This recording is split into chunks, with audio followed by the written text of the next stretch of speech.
as well as algorithms like SHA-256, and actually SHA-256 is preceded by other algorithms like SHA-1 and so on. And also there are some algorithms that maybe you've heard of or maybe lesser known, things like right. Now, cryptographic hashes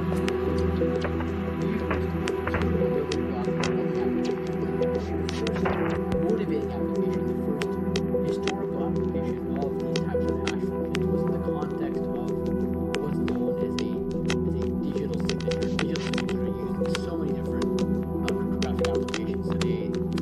They're cornerstone of many e-commerce protocols.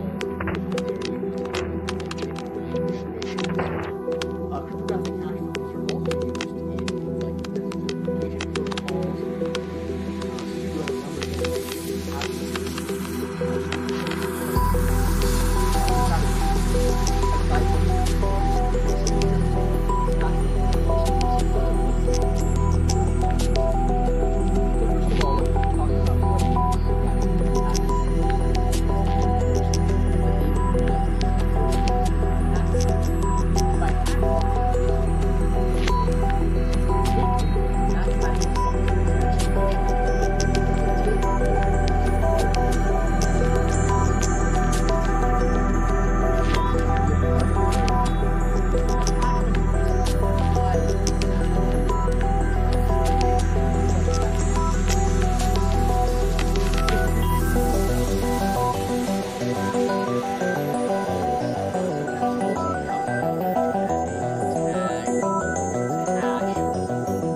to liberation from the rat race that I've drawn here, neither through austerities nor through pleasure-seeking.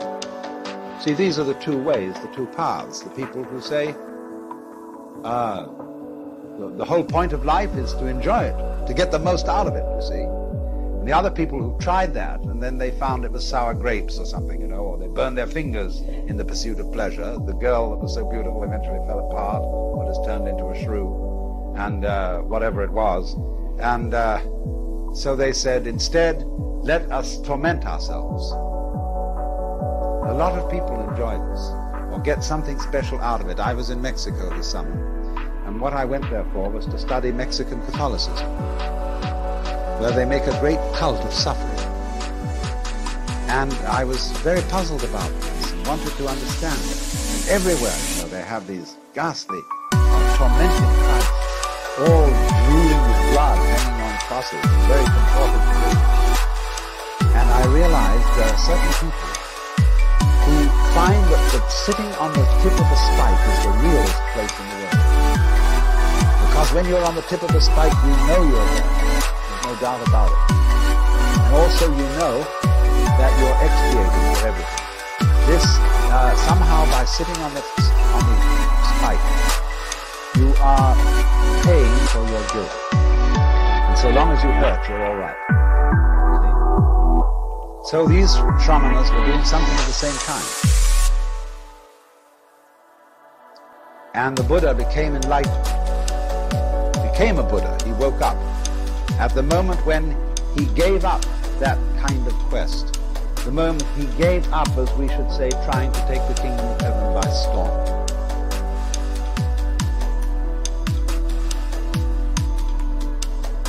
Now, what does this mean?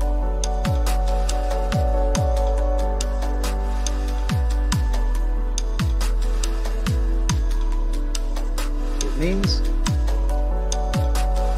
that in his time, the way of liberation had become competitive,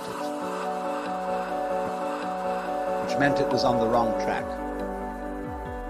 There are a lot of people who, we call it the holier-than-thou attitude, but we find it today with some objectionable Westerners who go over to Japan to study Zen Buddhism and then come home and brag about the great disciplines they've undergone and say, I sat with my legs crossed in one position for 10 hours as distinct from somebody else who only sat for 5. And always there's this tendency, you know, to have a marathon and be in a competition with others or with oneself about these things. But the moment you do that, you're back on the wheel. The best thing you can get by asceticism is to get up to the Deva world. You can't get anywhere else by it. You may get down to the Naraka world by asceticism too. Read the story Thais by Anatole France. So, we found, you see, that the real path, the middle way, the meaning of the middle way is that it's the path that can't be followed. Because to get you onto the middle way, I have to get into a dialogue with you. And you say to me, because after all it's always the student that raises the problem, not the teacher. You say, well now what's the right thing to do?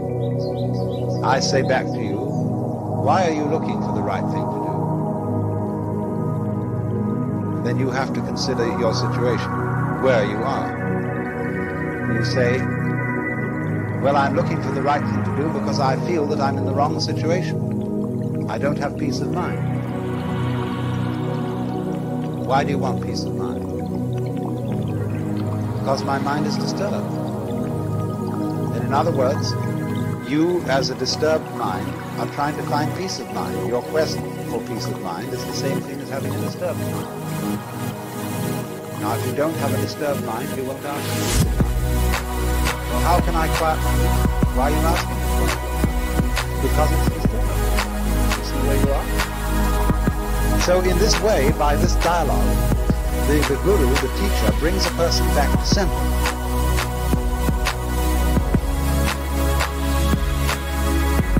So then this is the point.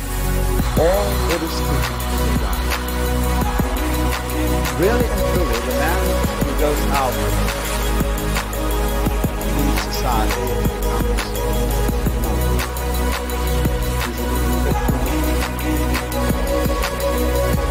Buddhism involves this act as a preliminary gesture. But what it comes to, in the end, is the position of what's called a bodhisattva. A bodhisattva means somebody who went out of society, or we should say gave up the world in some way, took on the robe, took on the discipline. He found what he was looking for, but his finding it was absolutely simultaneous with his coming back into society. It's called a bodhisattva, as distinct from a practical Buddha, which means a private Buddha, one who goes out and comes back. Bodhisattva is considered as having a secret attainment.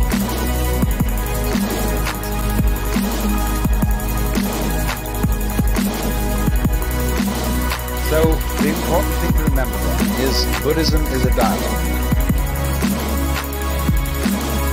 And its teaching is a method, not a dogma. Now, the teaching of Buddhism is summed up in what are called the Four Noble Truths. The truth of suffering, the truth about the origin of suffering, the truth about the ceasing of suffering, and the truth about the way to the ceasing of suffering. D-U-H-K-H-A,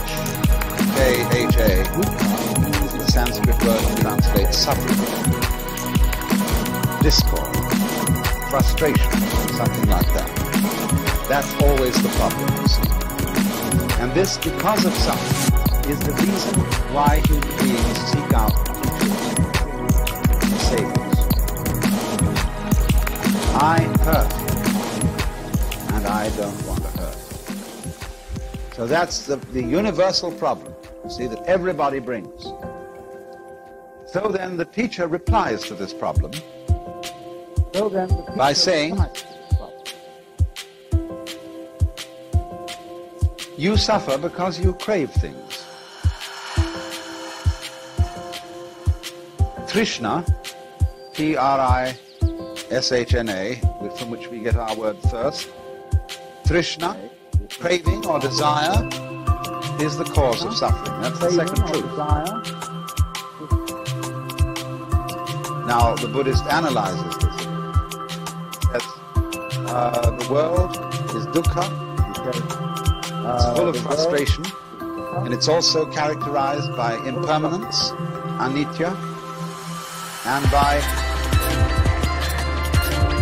non-entityness, anatman.